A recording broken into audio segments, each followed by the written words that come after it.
अस्सलामु अलैकुम वरहमतुल्लाहि वबरकातुहू। इन्नल हम्दुलिल्लाह नहमदुहु व नस्तईनुहु व नस्तगफिरुहु व नऊज़ु बिल्लाहि मिन शुरूरि अनफुसिना व मिन सय्यिआति अमालिना मन यहदिहिल्लाहु फला मुदिल्ल लहु व मन युद्लिल फला हादिय लहु व अशहदु अन ला इलाहा इल्लल्लाहु वहदहु ला शरीका लहु व अशहदु अन्ना मुहम्मदन अब्दुहु व रसूलुहु सल्लल्लाहु तआला अलैहि व अला आलिहि व सहबिहि व सल्लम तस्लीमन कसीरा अम्मा बाद। फ़क़द क़ाल इमाम बुखारी रहमहुल्लाहु तआला बाबुन इज़ा लम यजिद माअन वला तुराबन क़ाल हद्दसना ज़करिया इब्न यहया क़ाल हद्दसना अब्दुल्लाह इब्न नुमैर क़ाल हद्दसना हिशाम इब्न उरवा अन अबीहि अन आयशा अन्नहा इस्तअरत मिन अस्मा क़िलादतन फ़हलकत फ़बअस रसूलुल्लाह सल्लल्लाहु अलैहि वसल्लम रजुलन फ़वजदहा फ़अदरकतहुमुस्सलातु वलैस माहुम माअ फ़सल्लौ फ़शकौ ज़ालिका इला रसूलिल्लाह सल्लल्लाहु अलैहि वसल्लम फ़अनज़लल्लाहु आयतत तयम्मुम फ़क़ाल उसैद इब्न हुदैर लि आयशा रज़ियल्लाहु तआला अन्हा जज़ाकिल्लाहु खैरन फ़वल्लाहि मा नज़ल बिकी अम्रुन तकरहीनह इल्ला जारल्लाहु ज़ालिका लकी वलिल मुस्लिमीन फ़ीहि खैरन। सम्मानित दीनी भातृमंडলী, আল্লাহ রাব্বুল আলামিনের প্রশংসা এবং প্রিয় নবী মুহাম্মদ রাসূলুল্লাহ সাল্লাল্লাহু আলাইহি ওয়াসাল্লামের উপর সালাতু সালামের পর আজ জুমাবার 2রা রবিউল আউয়াল 1443 হিজরি মোতাবেক 8ই অক্টোবর 2021 ধারাবাহিক আলোচনা সহিহুল বুখারীর তায়াম্মুমের পর্ব নম্বর 2 গত সপ্তাহে শুরু করেছি। তায়াম্মুম সম্পর্কে দুটি হাদিস নিয়ে আলোচনা হয়েছিল গত সপ্তাহে। আজকে অধ্যায় নম্বর 2 ইমাম বুখারী রাহিমাহুল্লাহর এই তায়াম্মুমের বলছেন ইমাম বুখারী রাহিমাহুল্লাহ বাবুন, এটি হচ্ছে এমন একটি অধ্যায়, হাদা বাবুন আসলে এরকম ছিল, এটি হচ্ছে এমন একটি অধ্যায় ইযা লাম ইয়াজিদ মাআন ওয়ালা তুরাবান, যাতে আলোচনা হয়েছে এই বিষয় সম্পর্কে যে কোনো ব্যক্তি যদি এমন কোনো অবস্থায় বা এমন কোনো স্থানে থাকে যে পানিও পাচ্ছে না আর মাটিও পাচ্ছে না। প্রশ্ন যেন এটা পানিও পাচ্ছে না মাটিও পাচ্ছে না। ইমাম বুখারী রাহিমাহুল্লাহ কখনো কখনো অধ্যায় কায়েম করেছেন, অধ্যায় উত্তর রয়েছে, প্রশ্নের উত্তর বা মাসলা অধ্যায় উল্লেখ করে দিয়েছেন।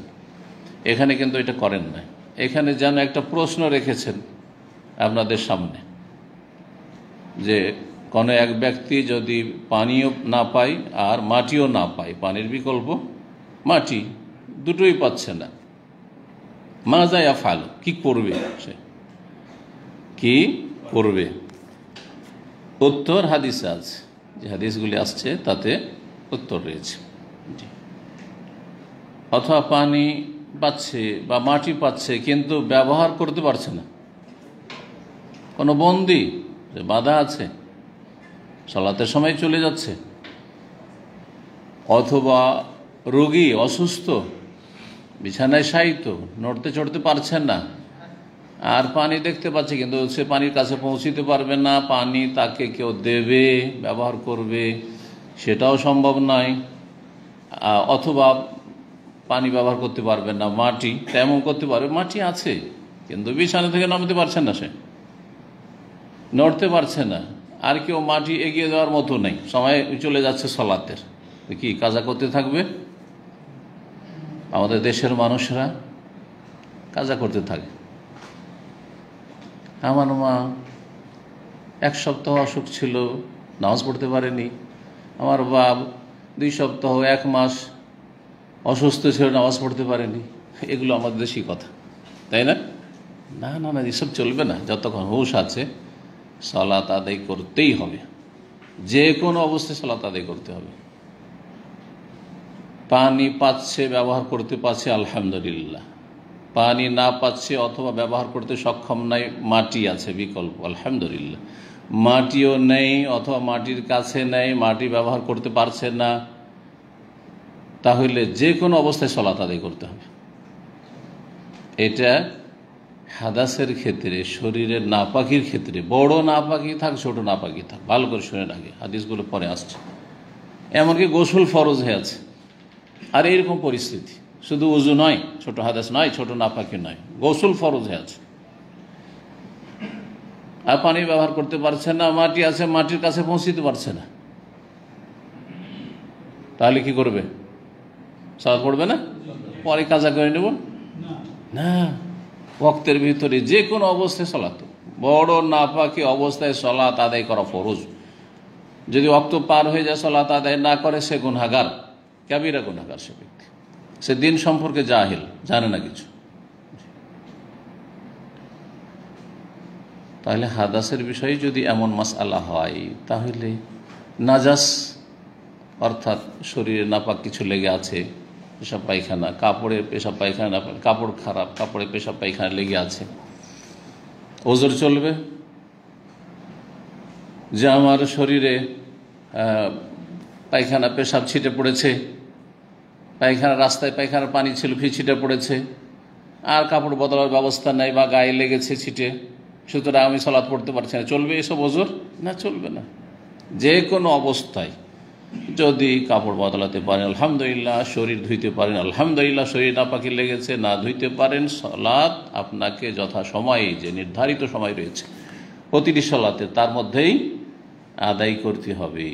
সালাত এত গুরুত্বপূর্ণ ইবাদত, সালাত এত গুরুত্বপূর্ণ ইবাদত, তার কোনো ছাড় নেই। যদি ছাড় থাকতো তো যুদ্ধের মাঠে থাকতো। এমনকি সালাতের জামাতেরও যদি বিষয়টিতে ছাড় থাকতো, তাহলে যুদ্ধের মাঠে জামাত করার দরকার নেই। তোমরা যে যে অবস্থায় আছো সালাত পড়ে নাও। ও সালাতুল খাউফের জামাত করার দরকার কি? এক লাইন দুশ্মনের সামনে দাঁড়িয়ে থাকেন, এক লাইন নামাজ পড়েন, বিভিন্ন তরিকা তার রয়েছে। এটা কেন? কোনো প্রয়োজন ছিল না তাহলে। তো আশা করি বুঝতে পারছেন। সুতরাং আজকে মুসলিম উম্মার অধিকাংশই নাম মুসলিম, বেনামাজি, কোনো নাজাত নেই, কোনো পরিত্রাণ নেই। এত সহজ বিষয় নয় সলাতের বিষয়টি। সলাত হচ্ছে সেলা বাইনাল আবদি ওয়া রাব্বি, আল্লাহর সাথে সম্পর্কের একমাত্র মাধ্যম, বরং সর্বপ্রথম মাধ্যম। মাধ্যম তো অনেক আছে, কিন্তু প্রথম মাধ্যম তাওহীদের পরে। আপনার মধ্যে তাওহীদ আছে অন্তরে, আপনার লা ইলাহা ইল্লাল্লাহর প্রতি বিশ্বাস আছে, লা ইলাহা ইল্লাল্লাহ, আল্লাহ তোমার ছাড়া কোনো মাবুদ আমার নেই, তো মাবুদ ইবাদত কোথায়? ইবাদত তো প্রথম ইবাদত সালাত। তো সালাতে এত হালকা বিষয় নয় যে ছেলেটা খুব ভালো, ও বাপ মার খেদমত গুজার, খুব ভালো, অনগত, আর ভাই বোন সবগুলোকে মানুষ করলো, সবগুলির বিয়ে শাদী দিল, গোটা সংসারে একাই চালায়, সব টাকা পয়সা যা পায় প্রবাসে সব দিয়ে 20 বছর ধরে সংসার চালাচ্ছে। আর কিছু বলছে, শুধু একটাই সামান্য একটা দোষ আছে, নামাজটা পড়ে না, কিছুই নেই তার। ওমা লাহু ফিল আখিরাতি মিন খালাক, আখিরাতে কোনো অংশ নেই, আখিরাতে পাবে না, দুনিয়ায় পেয়ে যাবে। আল্লাহ কিন্তু কারো ভালো আমলকে নষ্ট করেন না, এটাও কোরআনে কারিমে আল্লাহ ঘোষণা করেছেন, ইন্না লা নুদিয়ু আজরা মান আহসানা আমালা। যারা ভালো কাজ করে তাদের কর্মগুলিকে আল্লাহ বিনষ্ট করেন না, ব্যর্থ করেন না। তো দুনিয়াতে দিয়ে দিবেন। যে লোক এই ভালো কাজগুলি করেছে তার রুজিতে আল্লাহ বরকত দেবেন, তার ছেলে মেয়েদের রুজিতে বরকত দিবেন, তার সুস্থতায় বরকত দেবেন, তাকে আল্লাহ রাব্বুল আলামিন ধন সম্পদ দেবেন, প্রভাবশালী করবেন, দুনিয়ায় সম্মান দিয়ে দিবেন, ইত্যাদি ইত্যাদি। এখানে একজন দাঁড়াইতে বলেছি যে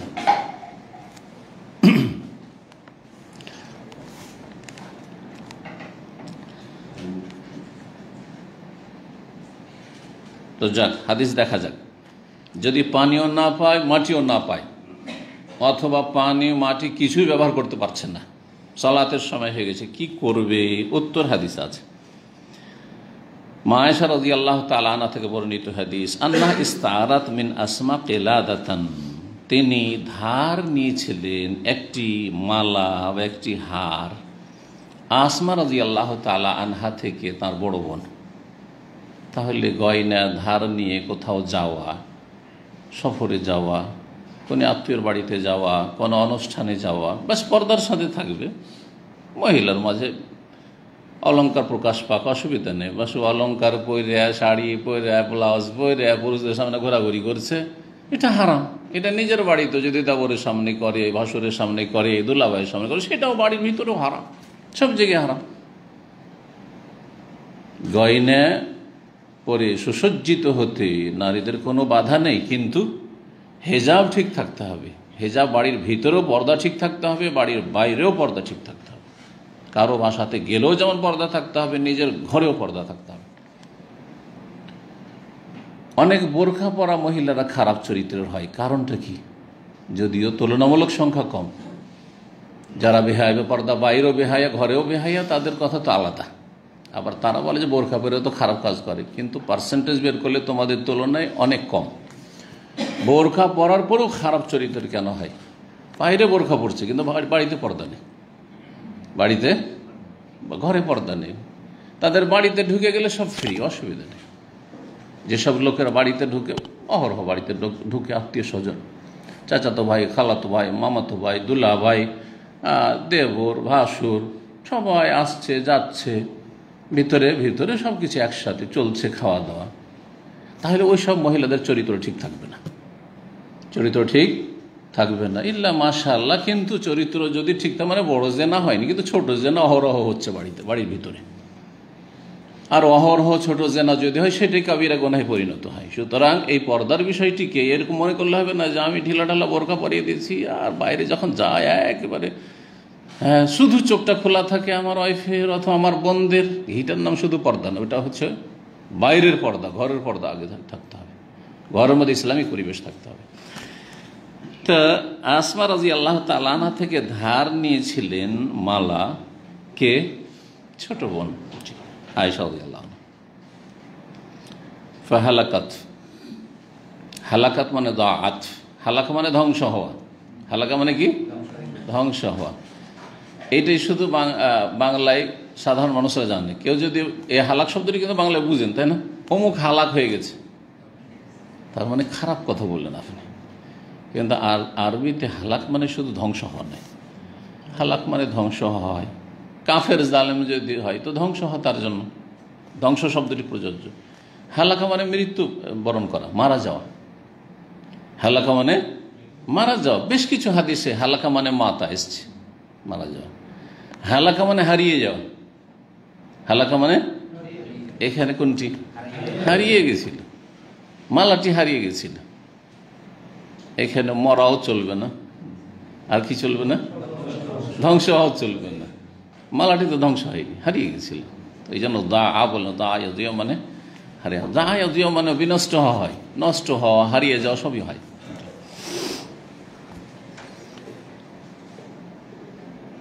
ফাবাসা রাসূলুল্লাহ রাজুলান ফাওয়াজাদাহা, কোন এক ব্যক্তিকে পাঠালেন রাসূলুল্লাহ সাল্লাল্লাহু আলাইহি সাল্লাম তালাশ করার জন্য। তালাশ হয়তো অনেক করছেন, কিন্তু ওই ব্যক্তি পেয়ে গেছে। ফাওয়াজাদাহা, সেটাকে পেয়ে গেলেন। ফাদরাকাতহুমুস সালাহ, কিন্তু সেটা পেয়েছিলেন কোথায়? হার দুইবার হারিয়েছে, গত সপ্তাহে বলেছি। একবার মিথ্যা অপবাদ যে আয়েশা রাদিয়াল্লাহু আনহার উপর লাগানো হয়েছিল, সেই ঘটনায়, গাজওয়াত বানুল মুস্তালিক বা গাজওয়ায়ে মুরাইসি তার অপর নাম, তাতে সেটা আগের ঘটনা। আর পরের ঘটনা হচ্ছে গাজওয়ায়ে জাতুর রিকায়, যেখানে তায়াম্মুমের বিধান নাযিল হয়েছে।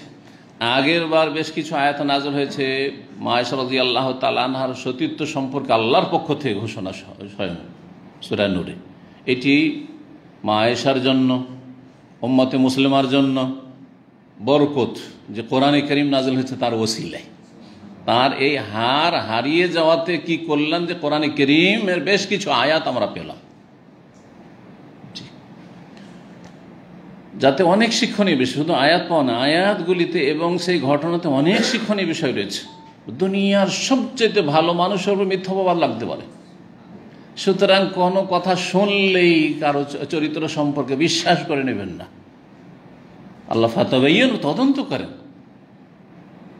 বিশেষ করে তার বাহ্যিক কোনো, এমন নয় যে অহরহ তার চরিত্র খারাপ। অহরহ যার চরিত্র খারাপ, আগেরও মেলা ব্যাড রিপোর্ট আছে, তার বিষয়টি অন্যরকম, ফাসেকসে। কিন্তু আপনি তার সম্পর্কে পজিটিভ নেগেটিভ কিছুই জানেন না, ভালো না মন্দ, তাহলে তাকে বলতে পারেন না যে সে খারাপ লোক। ভালো জানেন না, মন্দ জানেন না, তাহলে তদন্ত করতে হবে। এমনিতে বলে দিলাম শুনেছি ওর চরিত্র খারাপ, ও পর নষ্ট, হারাম বলা, এটা কাবিরা গুনাহ, তহমাত। এটি 80টি করা লাগবে 4 জন সাক্ষী না নিয়ে আসতে পারলে, এত সহজ নয়। অথবা জানছেন যে ভালো মানুষ, তার ফরজ ওয়াজিব আদায় করে, হারাম নাজাইজ থেকে বেঁচে থাকে, আর এমনিতে একটা কথা বলে দিল যে ও এইরকম এইরকম সেরকম, বিশ্বাস করে নিলে এত সহজ? এত সহজ নাই। লানাতুল্লাহ আলাল কাযিবিন, মিথ্যুকদের উপর আল্লাহ লানত। আর যতক্ষণ চারজন, দেখেন একজন মানুষের, মুসলিমের মান ইজ্জত আল্লাহর কাছে কত মর্যাদাপূর্ণ, যে কোনো সমস্যা, আপনার কোটি কোটি টাকারও যদি কেস হয় আর দুজন সাক্ষী নিয়ে আসেন যথেষ্ট। কোটি কোটি টাকার কেস, সারা দুনিয়ার রাষ্ট্রীয় কেসও যদি হয়, হ্যাঁ রাষ্ট্রীয় কেস, তারপরেও কি দুজন সাক্ষী যথেষ্ট একটা কেসে প্রমাণ করার জন্য, হ্যাঁ অথবা না।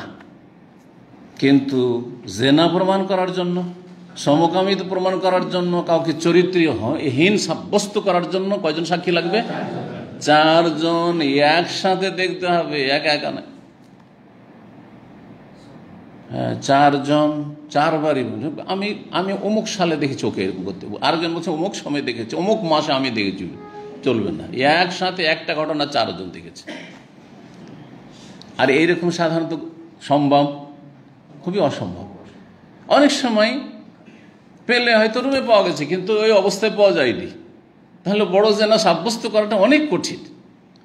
শুধু রুমে পেলে আপনি বলবেন যে জেনাকারী, হতে পারে এখনো জেনা হয়নি, ঠিক কিনা? জি হ্যাঁ, হতে পারে, সব কিছু হতে পারে, আবার হতে পারে, কিন্তু হতে পারে জেনা, হতে নাও হতে পারে। আর আপনি একে বড় জেনাকারী সাব্যস্ত করে দিয়ে ওর উপর রজমের শাস্তি দিয়ে দেবেন, এটা তো চলবে না। অথবা 100 কোড়া লাগে, এত সহজ তো নয়। জি জি, কি জন্য চারজন সাক্ষী? মুসলিমের মান ইজ্জত দুনিয়ার সমস্ত সম্পদ যেতে মূল্যবান, সে নর হোক আর নারী হোক, ভাই হোক অথবা বোন হোক, বুঝছেন না? জি। তো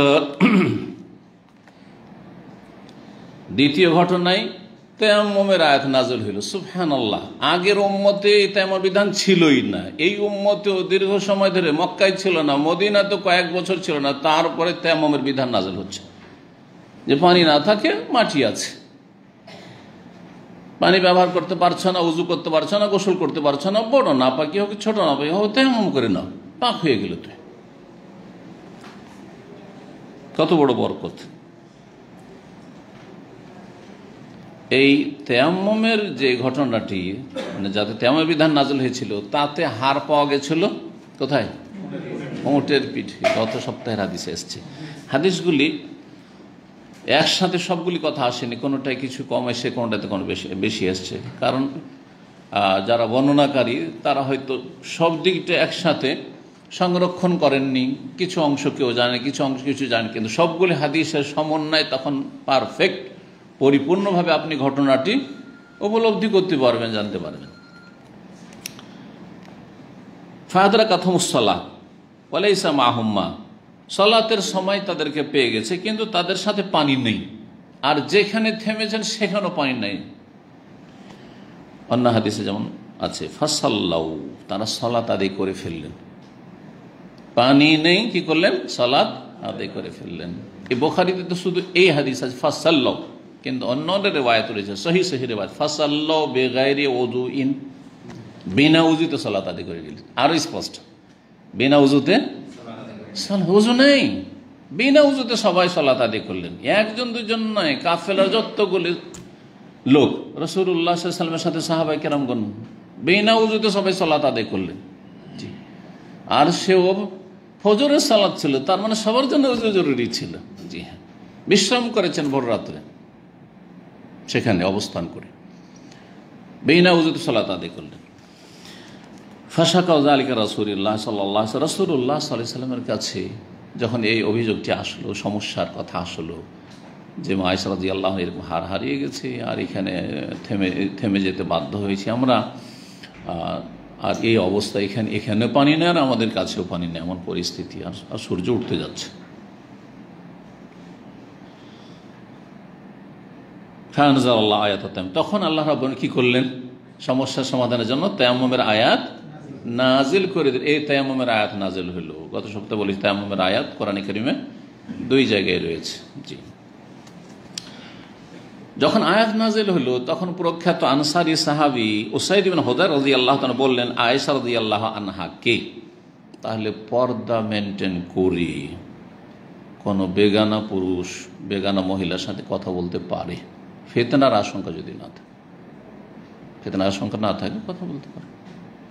কোনো মহিলা এসে মাসলা জিজ্ঞেস করছে, ফিতনার আশঙ্কা নেই, সেখানে আরও কেউ আছে অথবা তার মাহরাম স্বামী আছে, মাহরাম যদি নাও থাকে আরও কেউ আছে, অথবা খোলা জায়গায়, হ্যাঁ রাস্তায় সবাই চারদিকে দেখছে, এমন নয় যে নির্জন ঘরে দুইজন শুধু, এইটা জায়েজ নাই, নির্জনে জায়েজ নাই, কিন্তু খোলা জায়গায় ফিতনার আশঙ্কা নেই। আর তারা এমন খারাপ লোক নাই যে এইরকম কোনো কথা হবে, কোনো বিষয়, দিনের বিষয়, দুনিয়ার বিষয় কোনো কথা হচ্ছে, দুনিয়ার বিষয় হইতে পারে। একজন মহিলা কোনো কিছু বিক্রি করছে ধারের রোডের উপরে, ফুটপাতে অনেক সময় বিক্রি হয় না, হয় না, বিক্রি করছে, আর আপনি গিয়ে খরিদ করছেন, কাস্টমার একজন আর মহিলা একজন, কিন্তু চারিদিকে তো খোলা জায়গায়, কোনো নির্জনে নয়, সুতরাং জায়েজ, কথা বলছেন তার সাথে জায়েজ। এই যে মাসলা জায়েজ বললাম, এর দলিল এই হাদিস। ও সাইদ বিন হুযায়র রাদিয়াল্লাহু তাআলা আনহু আয়েশা রাদিয়াল্লাহু তাআলা আনহাকে সম্বোধন করে বলছেন, কি বলছেন? জাযাকিল্লাহু খায়রান, আল্লাহ আপনার ভালো করুন, আল্লাহ আপনাকে উত্তম প্রতিদান দিন। জাযাকাল্লাহু খায়রান মানে কি? আল্লাহ আপনাকে উত্তম প্রতিদান দিন। কখন জাযাকাল্লাহ বলবেন, কখন জাযাকিল্লাহ? এখানে জাযাকিল্লাহ আছে, একজন বলবে।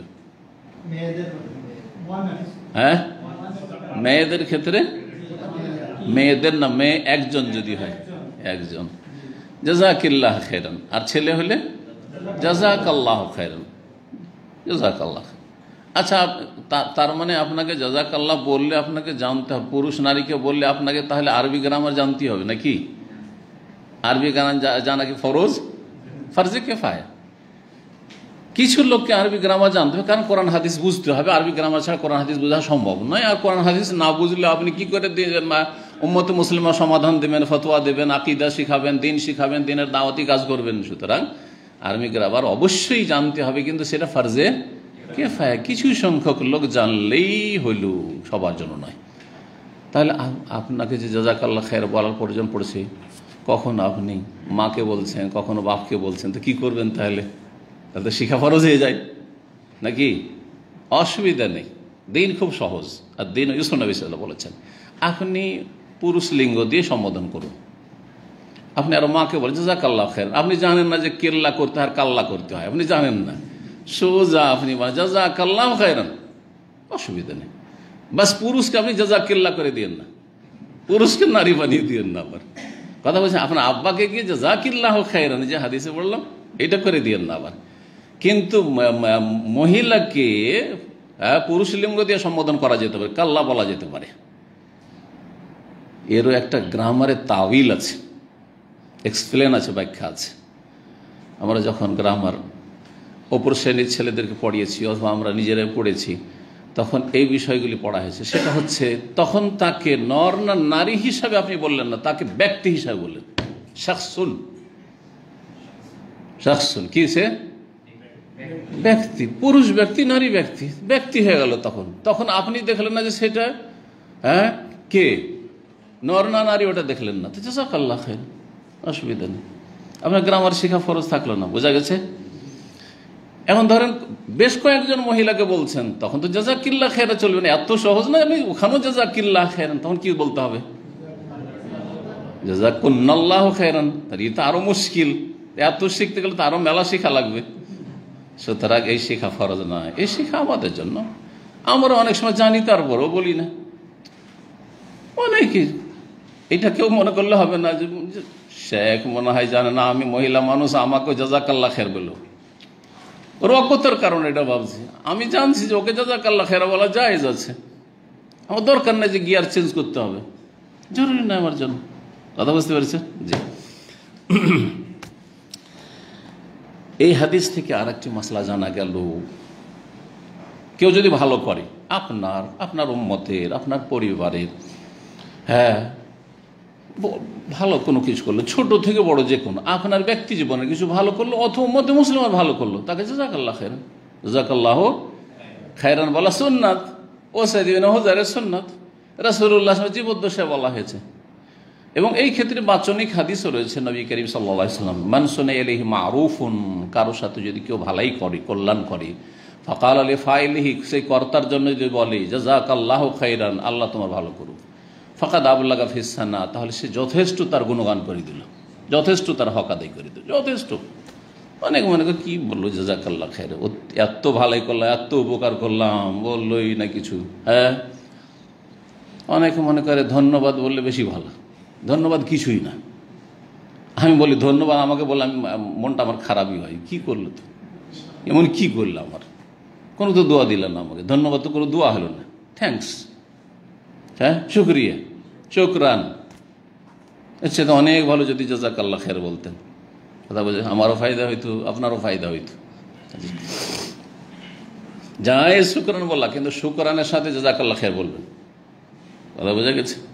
শুকরান বলতে অসুবিধা নাই, কিন্তু ধন্যবাদ বলতে অসুবিধা নাই, বলছে না যে বলিয়েন না, বলতে পারেন বললে, কিন্তু ধন্যবাদ বলা কোনো দোয়া দিলেন না আপনি তাকে।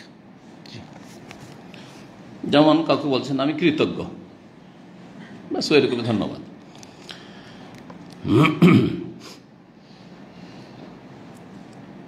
তারপরে বলছেন ওসাইদুল হুযাইর, জাযাকাল্লাহু খাইরান, আল্লাহ আপনার ভালো করুন, ফাওয়াল্লাহি, আল্লাহর কসম করে বলছি, মা নাযালা বিকা আমরুন তাকরাহিনাহ, আপনার বিষয়ে যে কোনো এই রকমের পরিস্থিতি তৈরি হয়েছে বা যে কোনো সমস্যা তৈরি হয়েছে যেটা অপ্রীতিকর আপনার জন্য, তাকরাহিনা, যেটা আপনি অপছন্দ করেন।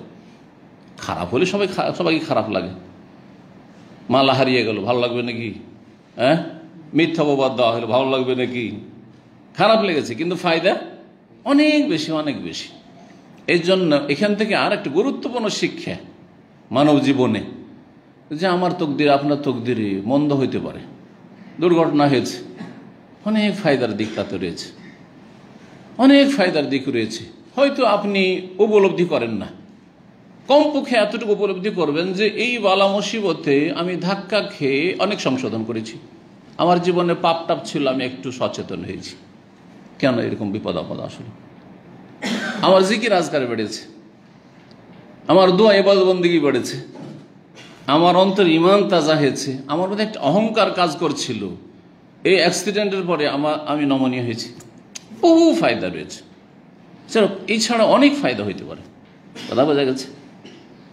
আপনার উপর এর চাইতে বড় বিপদ আপদ ছিল, আপনাকে হালকা দিয়ে আল্লাহ রাব্বুল আলামিন একটু আদব শিখিয়ে দিয়েছেন, অথবা আপনাকে আরও ওপরে, হয়তো আপনার জরুরি নয় যে বিপদ আপদ আসলে আপনার পাপ ছিল বা আপনার কোনো দোষ ছিল, হতে পারে যে আল্লাহ অনেক ওপরে উঠাতে চাইছেন, কিন্তু আপনার আমল ইবাদত কত দূরে পৌঁছায় না। এ বিষয়গুলো নিয়ে আমি কিন্তু ধারাবাহিক আলোচনা কয়েকটি করেছি।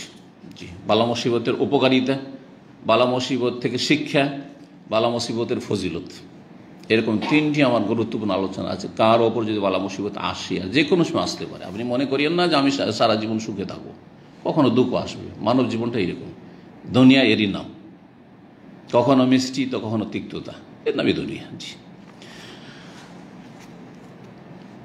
যে কোনো বিপদ আপদ এসেছে আপনার ওপর যেটা আপনার জন্য অপ্রীতিকর, ইল্লা জাআলাল্লাহু যালিকা লাকা ওয়ালিল মুসলিমিনা ফীহি খায়রান, তাতে আল্লাহ রাব্বুল আলামিন আপনার জন্য আর সমস্ত মুসলিমের জন্য কল্যাণই করেছেন। যে কোনো বিপদ আসলে কল্যাণই হয়েছে।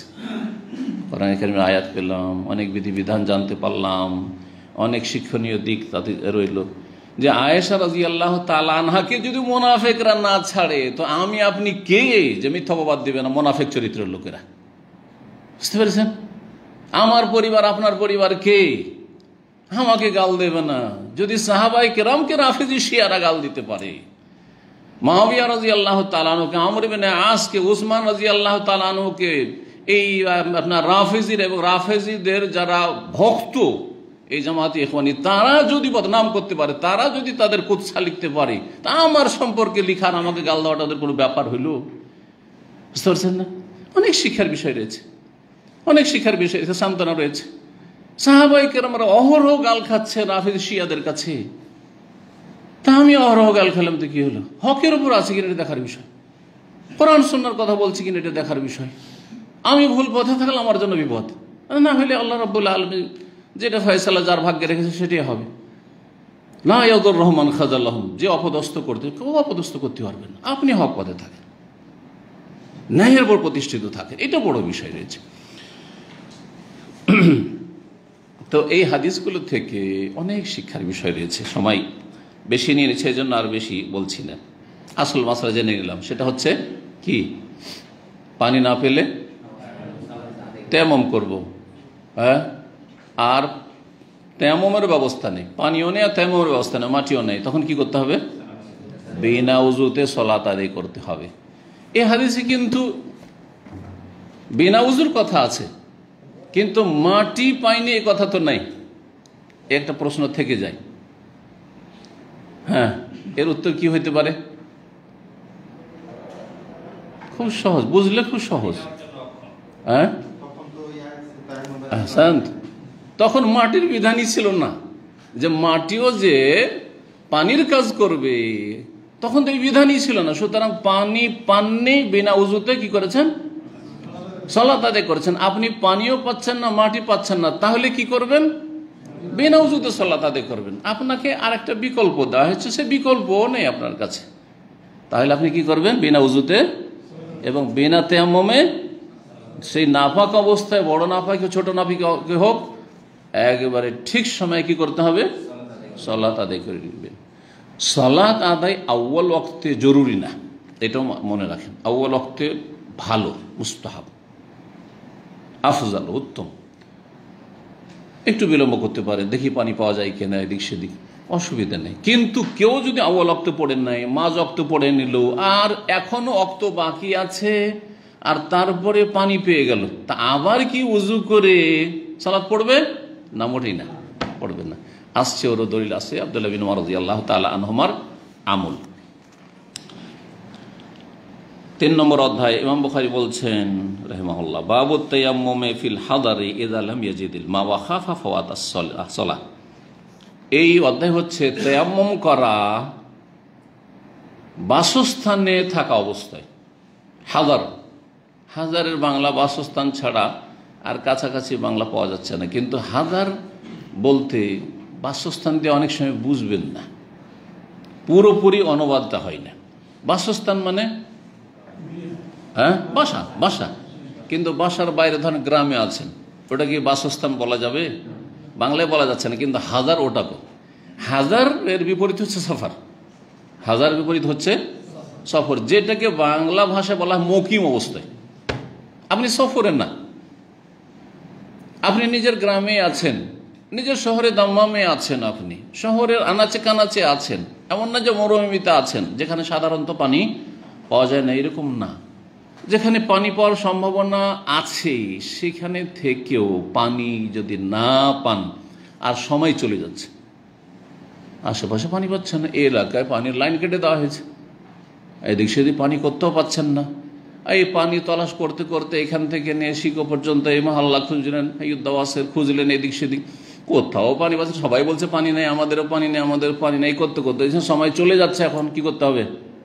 তায়াম্মুম করে সালাত আদায় করে নিতে হবে। এটা হচ্ছে শরীয়তের বিধান, এটা হচ্ছে শরীয়তের বিধান। জি, খোলা মাঠে হচ্ছে কি মরুভূমিতে আপনি চারিদিক দেখতে পাচ্ছেন যে পানি নেই, আর কোনো মানুষও নেই যে পানি দেবে আমাকে, ঠিক না?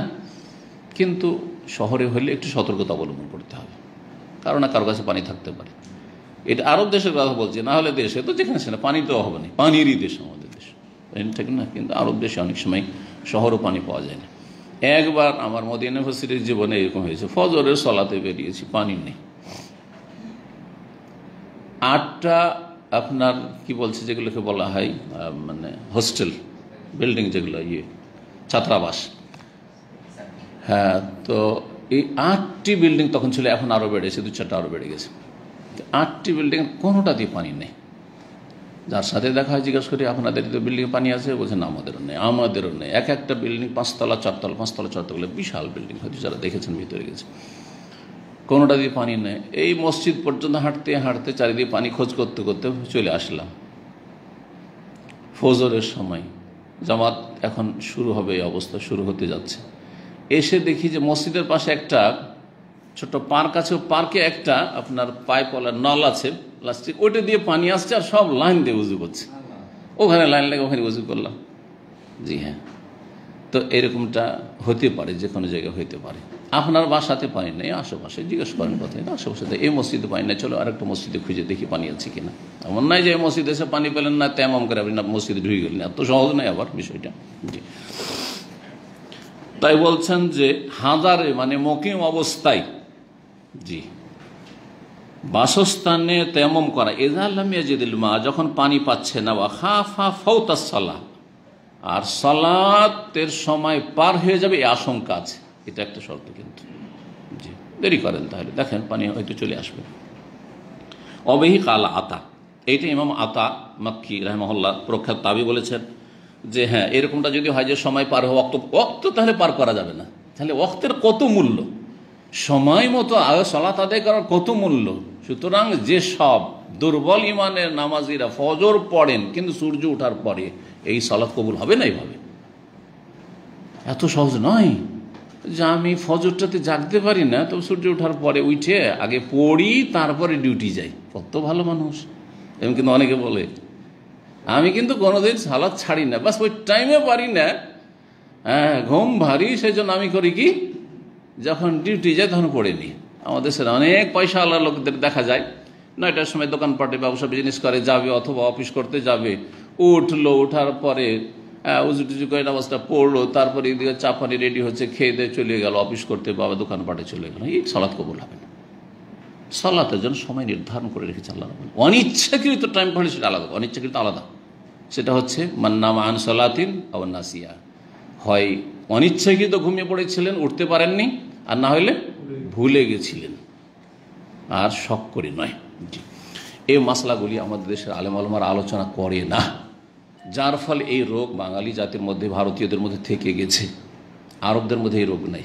আরবরা জানে যে সালাত ওয়াক্তে পড়তে হবে। দেখছেন মরুভূমিতে বড় বড় মাশাআল্লাহ দামি দামি গাড়ি, সেই আপনার যে গাড়িগুলো রয়েছে সেই গাড়ি থামিয়ে দিয়ে বালিতে সিজদা করা শুরু করছে। মহিলা পুরুষ দেখছেন না, রোডে দেখবেন ডানে বামে ওখানে সালাত পড়া শুরু করে দিচ্ছে, কারণ জানছে যে সময় পার হয়ে গেলে আমার নামাজ হবে না।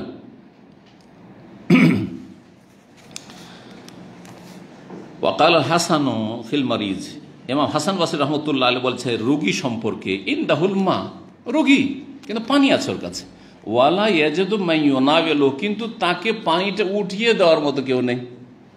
একটু আগে বললাম বিছানায় মানে শায়িত ব্যক্তি উঠতেও পারে না, অনেক সময় কিন্তু স্যালাইন লাগানো থাকে, সম্ভাবনা আসছে না, নার্স আসছেও না, আর সূর্য উঠতে যাচ্ছে, এরকম পরিস্থিতি। তো কি করবে তাহলে? ইয়াম্মাম তেমন করে নেবে, তেমন করে নেবে, তেমন ব্যবস্থা, মাটিও নেই, আর বিছানা থেকে নামতেও পারছে না, এমন অচল রুগী, কিন্তু হুঁশ আছে। তাহলে কি করবে? বিনা উযুতে বিনা তেমমে সালাত আদায় করবে। তারপরে বলছেন ওয়াকবালা ইবনে ওমর মিন আরদিহি বিল জুরুফ, প্রখ্যাত সাহাবী আব্দুল্লাহ বিন ওমর রাদিয়াল্লাহু তাআলা আনহুমা, তার জমি ছিল জুরুফে, মদিনার এক সাইডে হচ্ছে জুরুফ।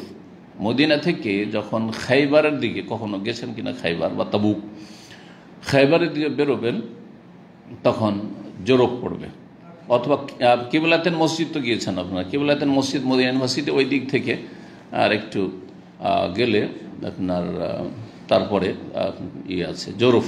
জুরুফটা আমরা যখন মদিনা ইউনিভার্সিটিতে পড়ি, জুরুফ গিয়েছি তখন, তো ওখানে ইন্ডিয়া বাংলাদেশের লোকেরা খুব সস্তাতে ঘর ভাড়া পেত, বদুই এলাকা। আর মদিনার এক সাইডে একবারে 2-4টা ঘর বাড়ি ছিল, পুরাতন ঘর বাড়িগুলো ছিল। তো ওখানে থাকতো 3000-4000 টাকাতে বছরে, 3000-4000, 5000-এর বেশি না, ঘর ভাড়া পাওয়া যেত। তো ওখানে থাকতো, মদিনার ছাত্রদের তো এই স্টাইপেন্ড কম, তো এভাবে অনেকে থাকতো। তো একবার দেখতে গেছি, ওখানে দেখেছি তখন বাড়িঘর, ওই পুরনো বাড়িঘর ছিল, শহরের ভিতরে পড়েনি। এখন এই গতবারে গেলাম, বেশ কিছুদিন, গত এই কয়েক মাস আগেও গেলাম, তার আগে গেলাম, এক ভাই বা আত্মীয় আছে সেখানে দাওয়াত দিল। তো দেখছি সুবহানাল্লাহ, ও বড় বড় বিল্ডিং হয়ে গেছে, আর শহরের ভিতরে হয়ে গেছে, পড়ে গেছে সেই জুরুফ। জি।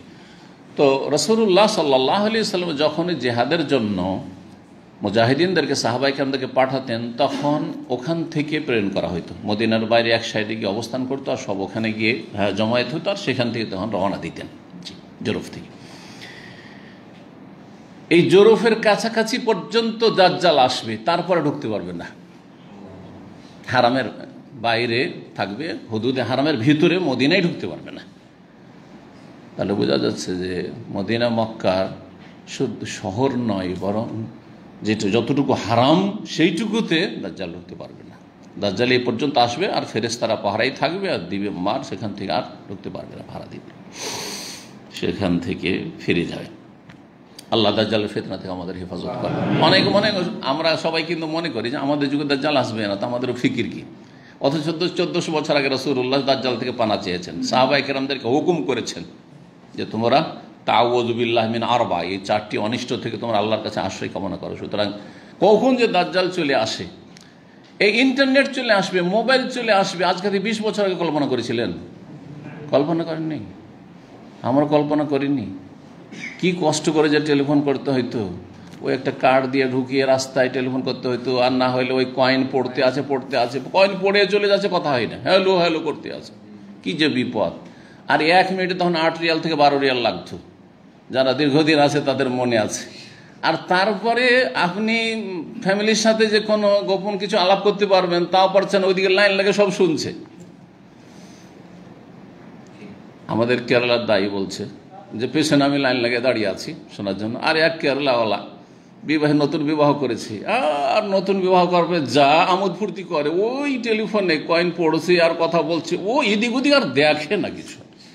ও মনে করছে এটা বাঙালি আছে, আমার ভাষা বোঝে না, কেরালা ভাষা দুনিয়ার কে বুঝে বা, হ্যাঁ, অথবা অন্য কোনো কেউ আছে। বলছে আমি শুনে তো অবাক হয়ে গেলাম যে ওর যে কি অবস্থা হচ্ছে এখন, ওর যে কি অবস্থা হচ্ছে। হ্যাঁ, আর মনে হয় বুঝলেন না আমার ভাষাটা। আস্তাগফিরুল্লাহ। তো এইরকম অবস্থায় এইটা চোখের সামনে আজকে থেকে 20 বছরের বেশি হবে না, 18-20 বছর। জি, আল্লাহু আকবার। আল্লাহর নিয়ামতের শুকরিয়া আদায় করতে হবে এবং আল্লাহর নিয়ামতের যথাযথ ব্যবহার হইতে হবে, হালাল কাজে, নেকির কাজে, গুনাহ থেকে বাঁচাইতে হবে, না হলে ফেঁসে যাবেন। ইন্টারনেটের ফিতনা, বহু ফিতনা। ওই রকমই ইন্টারনেট সম্পর্কে কল্পনা করেননি, করোনা সম্পর্কে কল্পনা করেছিলেন? এমন সময় আসবে মাস্ক লাগাইতে হবে বাধ্যতামূলক, আমার জন্য খুবই কষ্টকর। কারণ মাস্ক হচ্ছে দাড়ির দুশ্মন, মাস্ক হচ্ছে বিনা দাড়িওয়ালা লোকদের জন্য, দাড়িওয়ালা লোকদের জন্য মাস্ক না। দাড়ির 12টা বাজিয়ে দিয়েছে, আমার দাড়িকে বসিয়ে 12টা বাজিয়ে দিয়েছে। দাড়ি লম্বা দাড়ি কেমন করে দিয়েছে, দেখতেই নিজেকে দেখলে কষ্ট হয়, কথা বুঝতে পারছেন? কিন্তু নিরুপায়, আইনের সামনে, হুকুমের সামনে বাধ্য, সামিনা ওয়া আতানা, বুঝতে পেরেছেন? তো কল্পনা করতে পারিনি, কল্পনা করেছিলাম যে এত দূরে দূরে সালাত আদায় করবো, খুব মনোকষ্ট।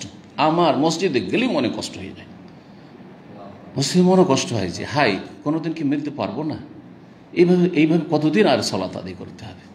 জানি না এই সালাত, আল্লাহ তুমি মাফ করো। যখন মসজিদ আল্লাহ মাফ করো বলেই সালাত শুরু করতে হয়। আরে এই সালাত, সুবহানাল্লাহ, এই পরিস্থিতি তৈরি হবে কল্পনা করেছিলেন? এর চাইতে খারাপ পরিস্থিতি আসতে পারে, আল্লাহ হেফাজত করেন। ওয়াইজা আরাদতা বিইবাদিকা ফিতনাতান ফাকবিদনা গায়রা মাফতুনিন, এই জন্য নবী সাল্লাল্লাহু আলাইহি ওয়াসাল্লাম দোয়া শিখিয়েছেন, আল্লাহ বান্দার উপর যখন ফিতনা আসবে তার আগে আমাকে তুমি গ্রহণ করে নিও, আমাকে নিয়ে নিও, ফিতনা থেকে আমাকে বাঁচিয়ে রাখো।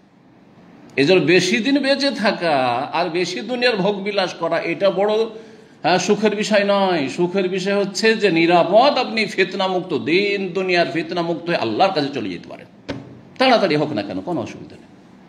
কিন্তু আপনি ঈমান নিয়ে আল্লাহর কাছে চলে যেতে পেরেছেন, জান্নাতি হয়ে আল্লাহর কাছে চলে যেতে পেরেছেন, জাহান্নামের রাস্তা থেকে, শয়তানের রাস্তা থেকে বেঁচে আছেন আপনি। সময় অল্প, সমস্যা নেই, আলহামদুলিল্লাহ। কারণ দুনিয়া আমার গন্তব্যস্থান, এই তো মুসাফিরখানায় এসেছিলাম, ওয়েটিং রুমে এসেছিলাম, এখান থেকে তো চলে যেতে হবে, আসল গন্তব্য তো আমার জান্নাত। জি, সবসময় এই চিন্তা রাখতে হবে, তাহলে দুনিয়ার লোভ লালস আপনাকে কখনো হারামের দিকে নিয়ে যাবে না, নাজায়েজের দিকে নিয়ে যাবে না, কখনো ঝগড়া দ্বন্দ্ব হবে না। অনেকে জমি জায়গায় ঝগড়া করে, আমি চিন্তা করি কিসের ঝগড়া, এই জমি ছেড়ে দিয়ে জমির তলে চলে যেতে হবে। কেউ এই জমি ভোগ করার জন্য আসেনি, কিছুই দিনের জন্য, তারপরে চলে, কার জন্য এই সব মারামারি আর কাটাকাটি? আল্লাহ হেফাজত করেন, আল্লাহ যেন ঈমানকে আমাদের মজবুত করেন।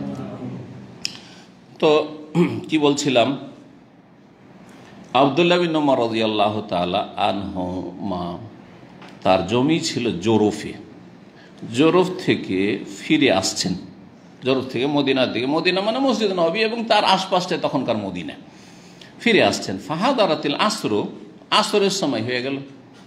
মিরবাদিল গানাম, মিরবাদিল গানাম, কোন কোন রেওয়ায়েতে মিরবাদুল গানাম, মিরবাদ হচ্ছে পশু, গবাদি পশু বাঁধার জায়গা, বাথান আমরা বলি।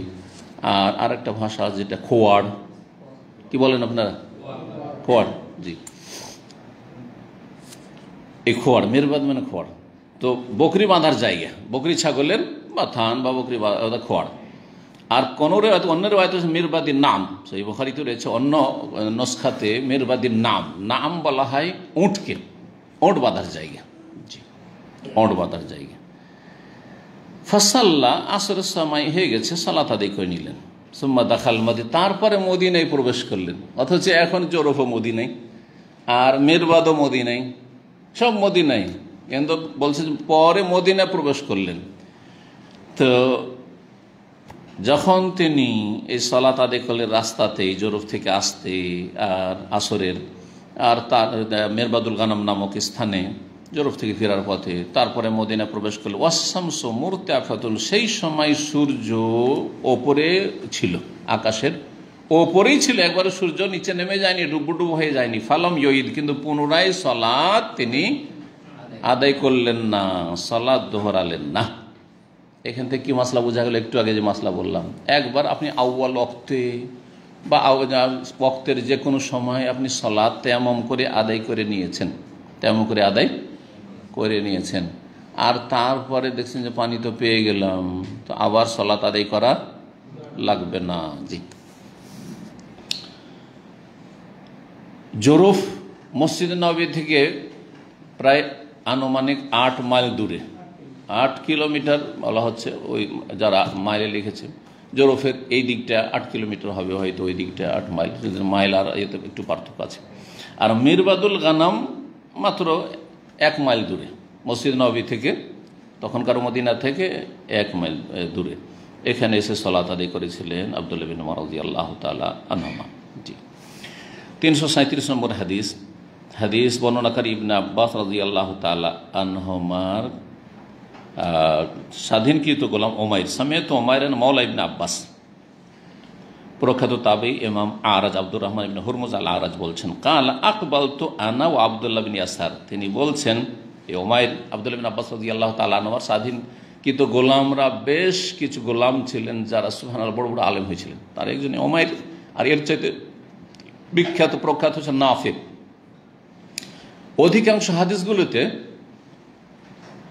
নাফে আব্দুল্লাহ বিন ওমরের, উনি আব্দুল্লাহ বিন ওমরের স্বাধীনকৃত, নাফে আন ইবনে ওমর তার মনিব থেকে বর্ণনা করেছেন। জি, আর ইনি হচ্ছেন আব্দুল্লাহ বিন আব্বাসের মাওলা, মানে আজাদকৃত স্বাধীনকৃত গোলাম। কাল আকবালতু, আমি আসলাম, আনা ও আব্দুল্লাহ বিন ইয়াসার, আব্দুল্লাহ বিন ইয়াসার মাওলা মাইমুনা, যিনি মাইমুনা রাদিয়াল্লাহু তাআলা আনহার স্বাধীনকৃত দাস ছিলেন। মাইমুনাকে জৌজিন নবী, নবী সাল্লাল্লাহু আলাইহি ওয়াসাল্লামের সহধর্মিনী। হাত্তা দাখালনা আল আবি জাহম ইবনে আল হারিস ইবনে সাম্মা আল আনসারি, আমরা প্রবেশ করলাম আবু জুহাইম বিন হারিস বিন সাম্মা আনসারির কাছে, তার কাছে আসলাম। ফাকাল আবু জুহাইম, তখন আবু জুহাইম বললেন রাদিয়াল্লাহু আনহু, আকবালান নবী সাল্লাল্লাহু আলাইহি ওয়াসাল্লাম মিন নাহবি বীরে জামাল, নবী করিম সাল্লাল্লাহু আলাইহি ওয়াসাল্লাম বীরে জামাল নামক স্থান থেকে আগমন করলেন, আসলেন। ফালাকিয়া রজুলুন, তখন তার সাথে সাক্ষাৎ করলো জনৈক ব্যক্তি, ফাসাল্লাম আলী, আর সালাম করলো, ওই ব্যক্তি সালাম করলো রাসূলুল্লাহ সাল্লাল্লাহু আলাইহি ওয়াসাল্লামকে। ফালাম ইয়ারুদ্দা আলাইহিন নবী সাল্লাল্লাহু আলাইহি ওয়াসাল্লাম, নবী সাল্লাল্লাহু আলাইহি ওয়াসাল্লাম কিন্তু সালামের জবাব দিলেন না। কি করলেন? হাত্তা আকবাল আল জিদার, দেয়ালের কাছাকাছি আসলেন। ফামাসাহাবে ওয়াজহিহি ওয়া ইয়াদাইহি, আর তারপরে সে দেয়ালে হাত মেরে মুখমণ্ডল এবং 2 হাতের উপর মসে করলেন, মানে তায়াম্মুম করলেন। সুম্মা রাদ্দা আলাইহিস সালাম, তারপরে সালামের জবাব দিলেন। নবী করিম সাল্লাল্লাহু আলাইহি ওয়াসাল্লাম সালামের জবাবের ক্ষেত্রেও কি করতেন? উজু অবস্থায়, উজু থাকলে আর না হইলে কমপক্ষে একটু পবিত্রতা অর্জন করে নিয়ে হাদাস মুক্ত হয়ে যায়, সেজন্য তায়াম্মুম করে নিয়েছেন, তায়াম্মুম করে নিয়ে সেরকম করেছেন। এটি উত্তম, যদি উজু অবস্থায় কেউ সবসময় থাকতে পারে, আর উজু নাই, এখানে পানি নেই বা পানি ব্যবহার করতে পারছি না এই সময়, তো তায়াম্মুম করে নিলাম, একটু পবিত্রতায় থাকলাম, ভালো কথা। নবী সাল্লাল্লাহু আলাইহি ওয়াসাল্লাম তাই করতেন, এই জন্য করলেন। কিন্তু হাদাস অবস্থায় বড় নাপাকি থাকলেও গোসল ফরজ হয়ে আছে, স্বপ্নদোষ হয়েছে, সহবাস হয়েছে, সালামের জবাব দেওয়া যাবে না? সালামের জবাব দেবো। যে কোনো অবস্থায় সালামের জবাব দেওয়া যাবে, একমাত্র শৌচকার্য পুরা করছেন, বাথরুমের ভেতরে পেশাব পায়খানা করছেন, ওই সময় সালামের জবাব দিতে পারবেন না আপনি, অথবা আপনি নাপাক অবস্থা আছেন, আপনি সালাম দেবেন না। এইরকম স্বামী স্ত্রী মিলন অবস্থা আছেন, তখন বলা যেতে পারে। বাকি যেসব আমাদের দেশের বিদাতিদের ফতুয়া, জানি না কয়টা জায়গা আছে কেউ বলতে পারেন? আমি কখন না মনে হয় তাদের বইগুলো তো কম পড়া হয়, কিন্তু একবার দেখেছিলাম যে 16টি জায়গায় নাকি সালাম দেওয়া নেওয়া মাকরুহ তাদের কাছে। হ্যাঁ, 16টি ক্ষেত্রে সালাম দেওয়া নেওয়া তাদের কাছে মাকরুহ যায়। তার মধ্যে একটি হচ্ছে খাওয়ার সময় সালাম দেওয়া যাবে না, কোরআন পড়লে সালাম দেওয়া যাবে না, আর কিছু আছে? হ্যাঁ, সালাতের অবস্থায় সালাত যে পড়ছে তাকে সালাম দিতে পারেন, কিন্তু আপনি ওয়ালাইকুম আসসালাম বললে সালাত নষ্ট হয়ে যাবে। ওয়ালাইকুম আসসালাম কথাই বলবেন না, হাতের ইশারায় সালামের জবাব দেওয়ার হাদিস রয়েছে। জি, হিসাব করলে দেওয়া যাবে, কারণ হিসাবটা গড়বড় হয়ে যেতে পারে। মাশাআল্লাহ, ভালো হিসাব রেখেছে ওরা, এদের ধর্মের হিসাব কিতাব ভালো, ব্যাস কোরআন হাদিসের দলিল নেই, বাকি সবই আছে। ফতুয়া আলমগিরি সম্পর্কে কোনো একজন ভালো আলেম বলেছেন যে ফতুয়া আলমগিরিতে দুনিয়ার সব আছে, কোরআন হাদিস বাদ দিয়ে, কোরআন হাদিস ছাড়া বাকি সবই আছে ফতুয়া আলমগিরি। জি, তো এক সময় মজহাবের তকলিদটা এত তুঙ্গে ছিল ভারত উপমহাদেশে যে কোরআন হাদিসের ধরাধারি নেই। হ্যাঁ, হানাফি ওলামা আকাবেররা কি বলেছে, বুজুর্গারের কি বলেছে, ব্যাস ওইটার নাম ধর্ম। জি, আর ওইটা এখনো এটা এর উপরে এই যে মরিচা লেগে আছে, এর উপরে আঘাত করে করে করে করে কিছুটা ছুটেছে আলহামদুলিল্লাহ আপনাদের, কিন্তু অধিকাংশ লোকের এখনো এই মরিচা জং ছুটেনি। আরও আঘাত করতে হবে, আরও পিটুনি দিতে হবে এই বেদাতের ওপর, শিরকের ওপর, এই গুমরাহির ওপর, তাহলে এগুলো ছুটবে। জি, কিন্তু মানুষকে তাদের সংশোধনের জন্য, তাদের ইসলার জন্য, তাদের কল্যাণের জন্য যদি তাদেরকে তিতা ওষুধ খাওয়ানো হয় যে তুই রুগী ভালো হয়ে যাবি, তো অসন্তুষ্ট হয়ে গাল দেয়। যেমন কখনো কখনো রুগী কিন্তু ডাক্তারকেও মেরে দেয়, করে না, ডাক্তারকেও গাল দিয়ে দেয়। বিশেষ করে ছোট বাচ্চা যদি ইঞ্জেকশন করে আর যদি রেগে যায়, খেপে যায়, তাহলে তো ডাক্তারকে, নার্সকে, সব 14 গোষ্ঠীকে গাল দিয়ে দেয়। তো ওই রকম করে আমাদের সাথে বেদাতপন্থীরা, যতগুলি গোমরা লোকেরা আছে, ওরা এরকম করছে আমাদের সাথে। রুগী এরা, আসলে আমি এদেরকে রুগী মনে করি, আর আসলে রুগী এরা। এদের উপরে মায়া করে এদের চিকিৎসা করা উচিত। জি, এদের উপরে মায়াও রাখতে হবে, এদের থেকে দূরত্ব বজায় রাখতে হবে যাতে আমাদেরকে খারাপ না করে দেয়, এবং এদের জন্য হেদায়েতের দোয়াও করতে হবে। যেমন রুগীর জন্য দোয়াও করেন, চিকিৎসাও করেন, চেষ্টাও করেন, সব করেন, তাদের ভালো পথ্য দেওয়ার চেষ্টা করেন, ডায়েট ঠিক রাখার চেষ্টা করেন, কত রকম চেষ্টা করছেন। বাকিটা আল্লাহর উপরে ছেড়ে দেন। হেদায়েতের মালিক আল্লাহ, ওই রকম শেফার মালিক আল্লাহ। জি,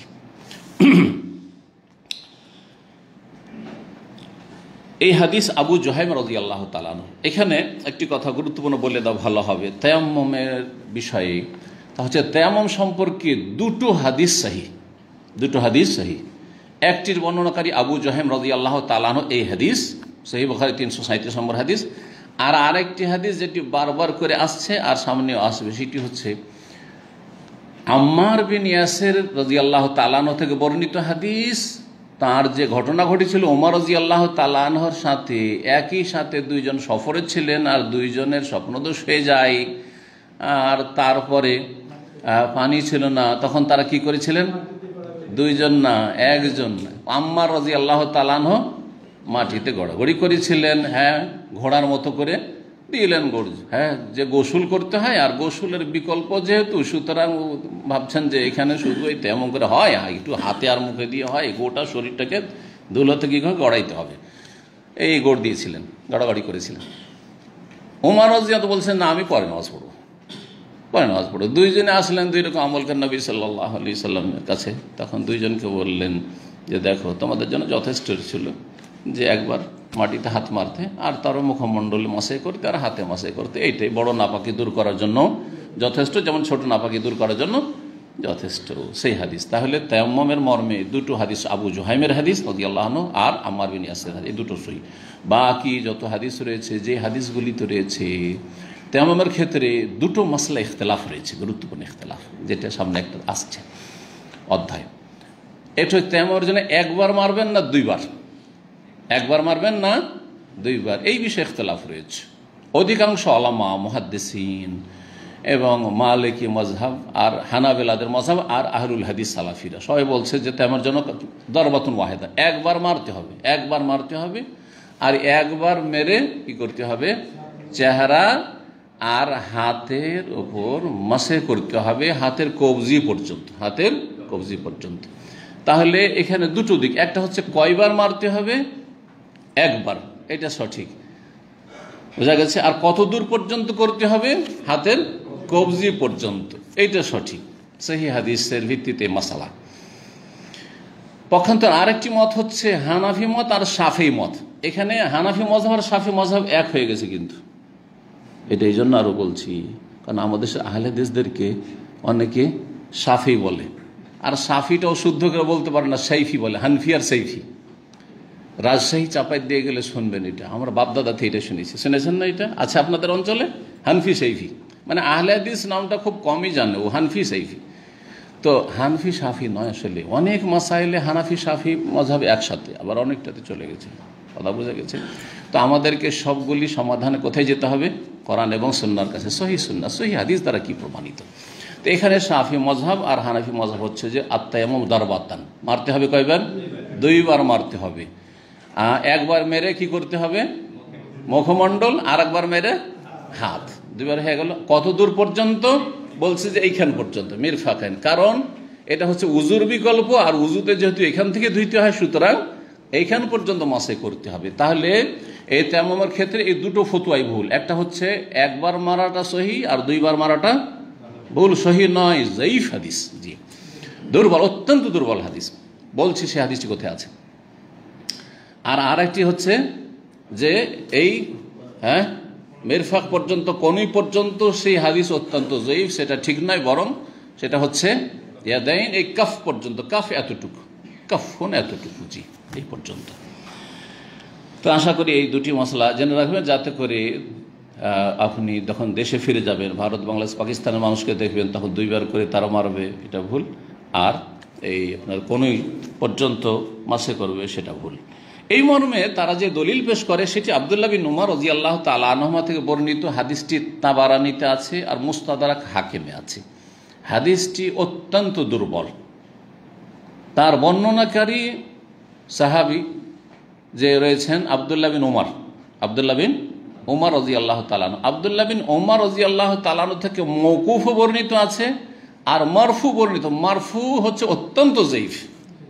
তাহলে এই মর্মে কোনো সহি হাদিস নেই মারফু, সহি হাদিস নবী সাল্লাল্লাহু আলাইহি সাল্লাম থেকে মারফু প্রমাণিত নেই। হয় সহি হলে মওকুফ, আর না হলে কি বললাম যায়িফ, অত্যন্ত দুর্বল। তো এই হাদিস যে তাবরানির কথা বললাম, সেই হাদিসের আত-তায়াম্মুম দারবাতানে, তায়াম্মুম দুইবার মারতে হবে, দারবাতুল লিল ওয়াজি একবার চেহারার জন্য, ওয়া দারবাতুল লিল ইয়াদাইন ইলাল মুরফাকাইন, আর আরেকবার মারতে হবে দুই হাতের জন্য কনুই সহ। এই হাদিসটি যেটা বললাম, সেই হাদিস আব্দুল্লাহ বিন উমর রাদিয়াল্লাহু তাআলা আনহু থেকে বর্ণনা করেছেন নাফি, আর নাফি থেকে বর্ণনা করেছেন আব্দুল্লাহ বিন উমর আল ওমারি। আব্দুল্লাহ বিন উমর আল ওমারি মুহাদ্দিসিনে কেরামদের কাছে যায়িফ ব্যক্তি, স্মৃতি শক্তি তার অত্যন্ত দুর্বল ছিল, যায়িফ। আর তার থেকে বর্ণনাকারী হচ্ছেন যে আলী বিন জাবিয়াল, তিনি তার সম্পর্কে মুহাদ্দিসিনে কেরামরা বলেছেন, ইমাম বুখারী, ইমাম নাসাই, তারা বলেছেন, কেউ বলেছেন মুনকারুল হাদিস, কেউ বলেছেন ইবনে মাইন কাযযাব, বলেছেন মিথ্যুক।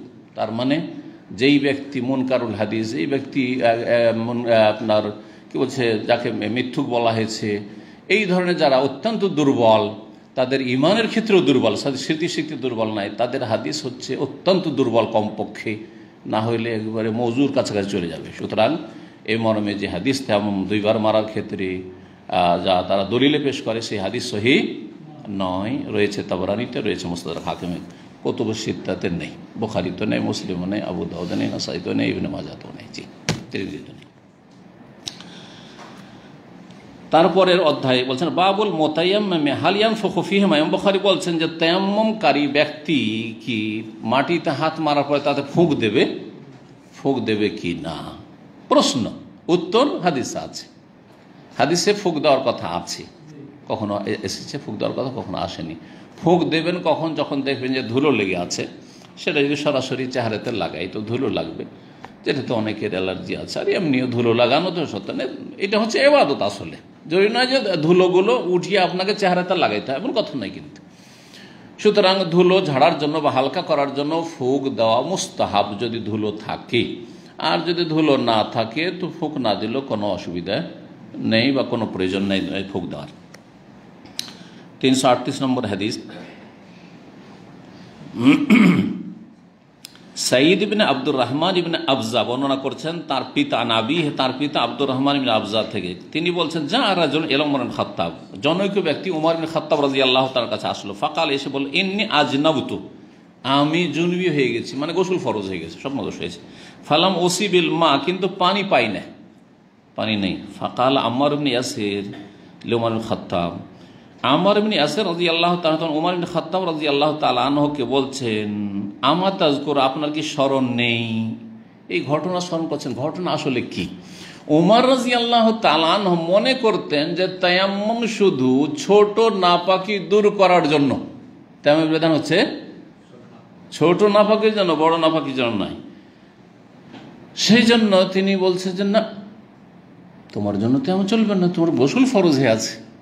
তখন আম্মার বিন ইয়াসির বলছেন যে আরে আপনি ভুলে গেছেন, আপনি আমি দুইজনে ছিলাম, এরকম ঘটনা ঘটেছে, ভুলে গেছেন। তাহলে ঘটনা ঘটার পরেও ভুলে যেতে পারে।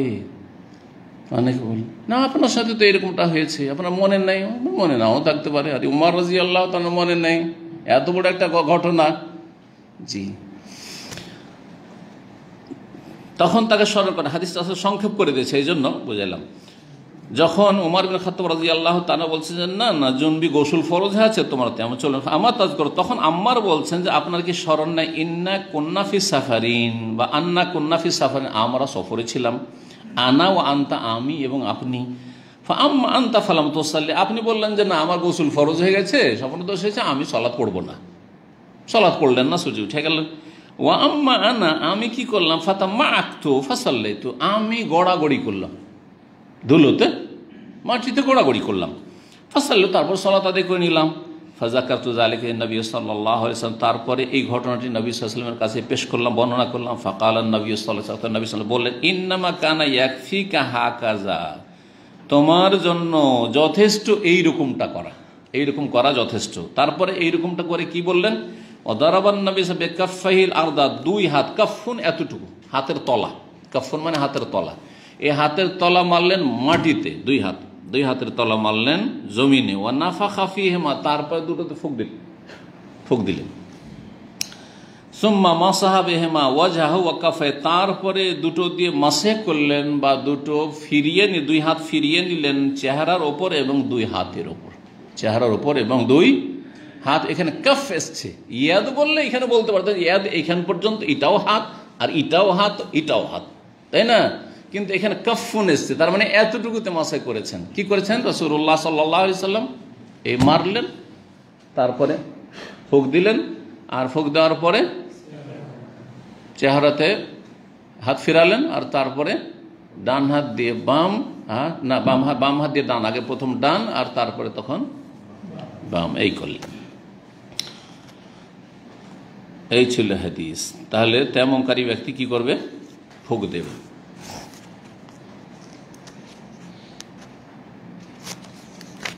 আর কয়েকটা হাদিস আছে কিন্তু ওই হাদিসগুলো, সুতরাং হাদিসগুলো শেষ করি। বাবুন আত-তায়াম্মুম লিল ওয়াজহি ওয়াল কাফাইন, ইমাম বুখারী বলছেন অধ্যায় নম্বর 5, এই অধ্যায় হচ্ছে তায়াম্মুম হচ্ছে চেহারার জন্য এবং দুই হাতের জন্য। তায়াম্মুম কিসের জন্য? চেহারার জন্য, আর দুই হাত এতটুকুর জন্য, তার মানে কোনই পর্যন্ত নয়।